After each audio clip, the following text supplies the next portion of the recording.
It's goodbye from BBC News at 6, but the news does continue here on BBC One, as now it's time to join our colleagues across the nations and regions for the news where you are. Bye-bye. Tonight on Reporting Scotland, Peter Murrell, the SNP's former chief executive and husband of Nicola Sturgeon, is arrested. SNP headquarters and the couple's home are searched in a police investigation into the party's finances. My reaction, as you'd imagine, much like anybody involved in the SNP, is that this is a difficult day for the party.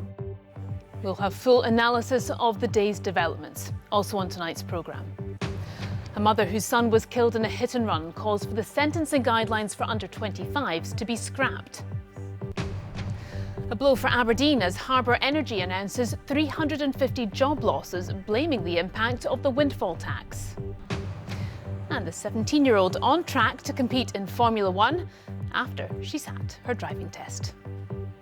Hello, I'm Laura Goodwin. Welcome to Wednesday's programme.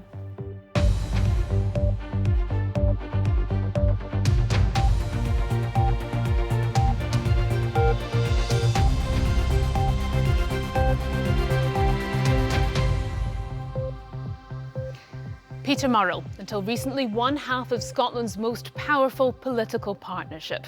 The husband of the former First Minister, Nicola Sturgeon, the long-standing chief executive of the party she led, the SNP.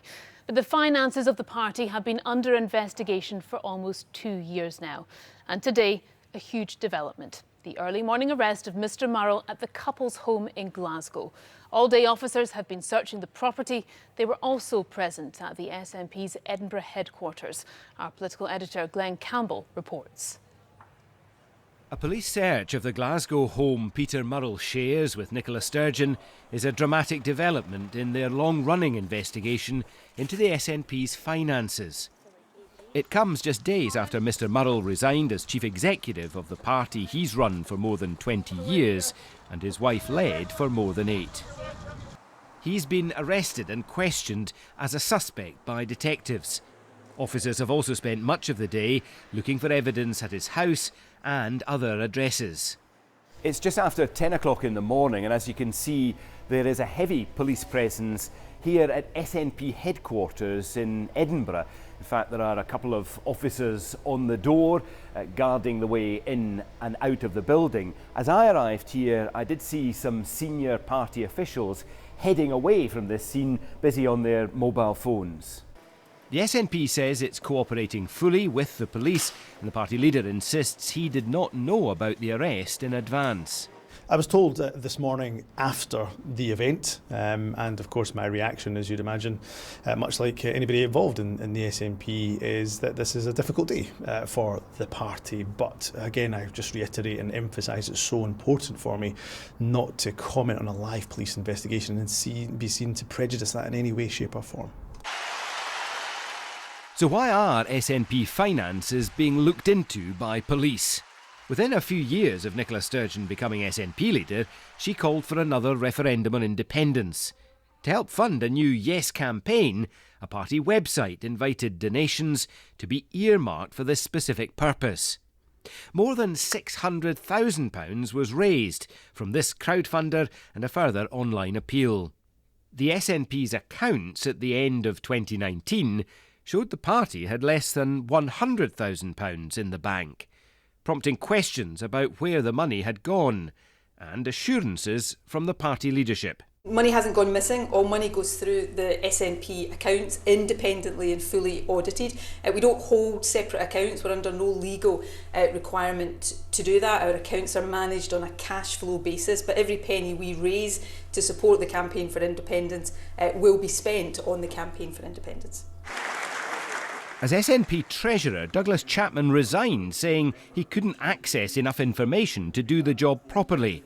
His MP colleague Joanna Cherry shared his concerns and quit the party's governing body. When Nicola Sturgeon announced she was standing down, I raised the police inquiry with her. Have you been, or do you expect to be interviewed by the police who are looking into your party's finances? I'm not going to discuss an ongoing police investigation. I wouldn't do that on any issue, and I'm not going to do it now. She has since denied that the police investigation was a factor in her decision to go. Well, this is clearly a very serious case, and it's absolutely crucial now that those at the top of the SNP, including Humza Yousaf and Nicola Sturgeon, cooperate fully with this ongoing police investigation. You have a party talking to itself, about itself, mired in scandal and mired in division. I mean, I led the SNP for a long time, so I'm very sad about what's happening to it, and indeed about what it's become. At SNP headquarters late this afternoon, police left with boxes of material as their investigation into the party's fundraising and finances, begun 2 years ago, enters a new phase. Glenn Campbell reporting Scotland, Edinburgh. Well, we can speak now to our Home Affairs correspondent David Cowan, who is outside the home of Peter Murrell and Nicola Sturgeon. David, what's happening there tonight? Well, this is normally a quiet residential area on the outskirts of Glasgow, albeit one with a very famous resident, and you can see for yourselves. Today it's witnessing a major police investigation. A police tent has been erected in the front garden of the former First Minister's house. Barriers have been put up to stop the media getting a closer look at what the police are doing. And amidst all of this, an ice cream van is going past, people are out walking their dogs. Some residents have come for a look. To be frank, it all feels quite surreal. The clock's ticking for Peter Murrell. Normally, the police have 12 hours to question a suspect after they've been arrested. The police have been here since about 7:30 this morning, so we're waiting for an update on what's happening to him from Police Scotland. Yeah, and in terms of legal procedure, what does happen now? Well, in something like this, detectives will be deciding whether or not to charge the suspect. At this stage, we would expect that Mr Murrell will be released whatever happens. A report at some point would be sent to the Procurator Fiscal, and then the standard tests will be applied. The prosecutors will decide whether there's sufficient evidence to show that a crime's been committed and whether it's in the public interest to prosecute. The prosecution code actually says it's of fundamental importance that these decisions are immune from political interference or from other pressures. It's also important to point out that the law officers, the people at the top of the Crown Office in Scotland, the Lord Advocate and the Solicitor General, they are legal advisors to the Scottish Government, so they've removed themselves entirely from this process. The task of what happens with this case is going to fall to others. OK, David Cowan, for the moment, many thanks indeed. Our political editor Glenn Campbell is outside SNP headquarters in Edinburgh. Glenn, does this put Nicola Sturgeon's resignation into a new light? I think it does. I should perhaps just say that the police search of SNP headquarters appears to be over now. There is no police presence here this evening. But you're right, Nicola Sturgeon has repeatedly said that the investigation was not a factor in her decision to stand down. I can't help wondering, though, if it might have had an impact on the timing of her departure, because by leaving office just a few days before her husband was arrested, she has managed to avoid the additional pressure and scrutiny that would be on her today if she was still the First Minister of Scotland. And what's your assessment of the wider impact of the day's events? Well, you already hear opposition parties suggest that all of this will be distracting Humza Yousaf from the day job as head of the Scottish Government and the many challenges that it faces. I think he certainly has an unenviable task leading an increasingly fractious party through this period of criminal investigation.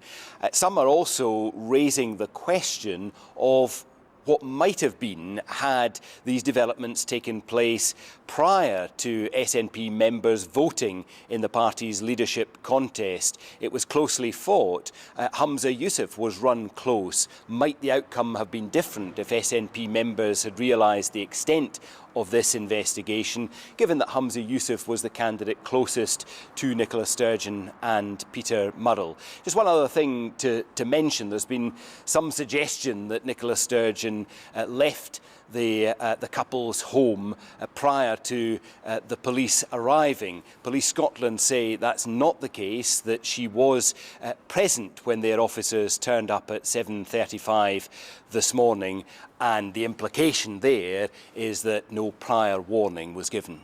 OK, Glenn, many thanks indeed. To the rest of the day's news now, and the chairman